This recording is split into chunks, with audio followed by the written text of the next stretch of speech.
Welcome to special analysis. నేను రమా మండవ. ఈరోజు అనాలిసిస్లో భాగంగా మనం తీసుకోబోతున్న టాపిక్ ఏంటంటే తెలంగాణ సీఎం కేసీఆర్ అయోధ్య రామ మందిరం ప్రారంభోత్సవానికి ఎందుకు వెళ్ళలేదు. టీఆర్ఎస్ నేతలు చెప్తున్నట్టు రామ మందిరం ప్రారంభోత్సవ ఆహ్వానానికి కేసీఆర్కి ఆహ్వానమే అందలేదు అంటూ కూడా ఎందుకు చెప్తూ వస్తున్నారు. నిజంగా ఆయనకి ఆహ్వానం పంపించకుండా మోడీ అనుకో ఆయన ఎందుకు పక్కన పెట్టే ప్రయత్నం చేశారు. దాదాపు దేశవ్యాప్తంగా 506 మంది ప్రముఖులకు మోడీ కానీ అదేవిధంగా రామతీర్థ ట్రస్ట్ కానీ ఈరోజు ఆహ్వానాలు పంపించింది. ఆ స్థాయిలో వాళ్ళందరూ కూడా అక్కడ ఆ కీలక ఘట్టంలో భాగస్వాములు కూడా అయ్యారు. అలాంటిది కేసీఆర్ లాంటి వాళ్ళను మాత్రమే ఎందుకు బీజేపీ ఈరోజు పక్కన పెట్టే ప్రయత్నం చేసింది. ఇలాంటి ఇండికేషన్ ద్వారా కేసీఆర్కు బీజేపీకి తెగతింపులు అయ్యాయన్న ఒక వాదన తెర మీదకి వస్తూ ఉంది. ఇందులో వాస్తవం ఎంత? ఈ ప్రశ్నలన్నీ కూడా ఈ రోజున హాట్ టాపిక్ అవుతూ వస్తున్నాయి తెలంగాణ రాజకీయాల్లో, అది కూడా ఎంపీ ఎన్నికలు రాబోతున్న ఈ సమయంలో.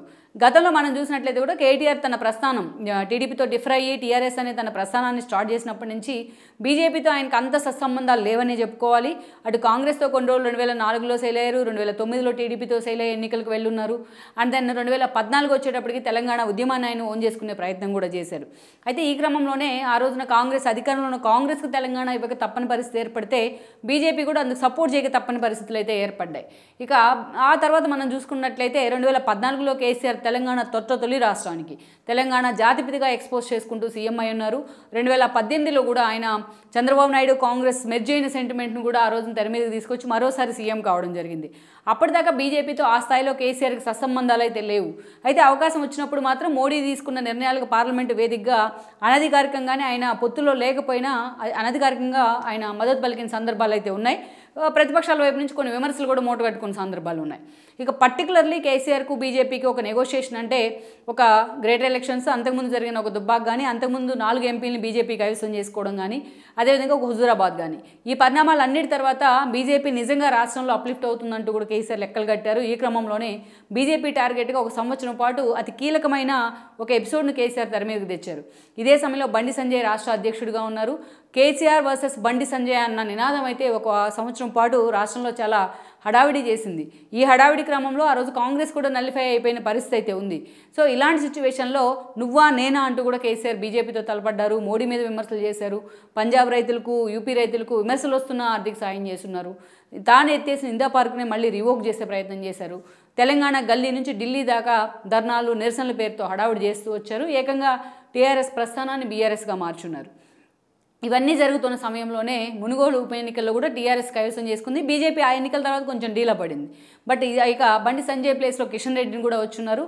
ఇది ఎప్పుడు జరిగిందంటే కవిత లిక్కర్ మాఫియాలో సౌత్ కింగ్ పిన్గా కవిత పేరు తెర మీదకి రావడం, ఆమెను ఈడీ విచారించడం, ఆమె అరెస్ట్ అంటూ కూడా వార్తలు వచ్చిన క్రమంలో అటు కేసీఆర్ అండ్ కేటీఆర్ ఇద్దరూ వెళ్ళి మోడీతో కుమ్మక్కయ్యారన్న వాదనను కాంగ్రెస్ జనంలోకి తీసుకెళ్ళింది. ఇది ఎన్నికల ప్రచారంలాగా కూడా కాంగ్రెస్ వాడుకుంది. బట్ అదే సమయంలో జనం కూడా దాన్ని యాక్సెప్ట్ చేశారు, అదే స్థాయిలో నమ్మారు కూడా. ఆ నిజాలు వాస్తవాలు కూడా అదే దిశగా ఉన్నాయి. సో ఈ క్రమంలోనే ఈరోజు కాంగ్రెస్ అధికారంలో ఉంది. అయితే బీజేపీతో తాను కుదుర్చుకున్న లోపాయికారి ఒప్పందాలే ఈరోజు తన డ్రాబ్యాక్ అయ్యాయని కూడా కేసీఆర్ అనుకో అంచనాలు వేస్తూ ఉన్నారు.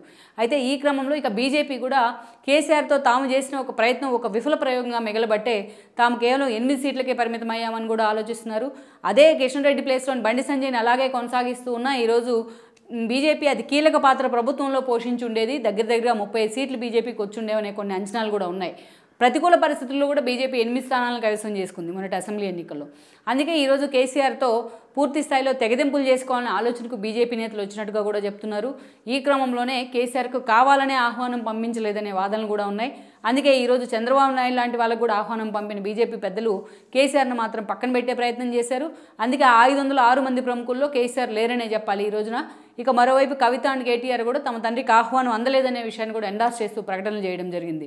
అయితే ఇంటర్నల్గా కాంగ్రెస్ మాత్రం ఇది కావాలనే బీజేపీ అండ్ మోడీ ఆడుతున్న ఒక game plan, BJP and KCR ఆడుతున్న ఒక గేమ్ ప్లాన్ అంటూ కూడా విమర్శలు చేస్తూ వస్తున్నారు.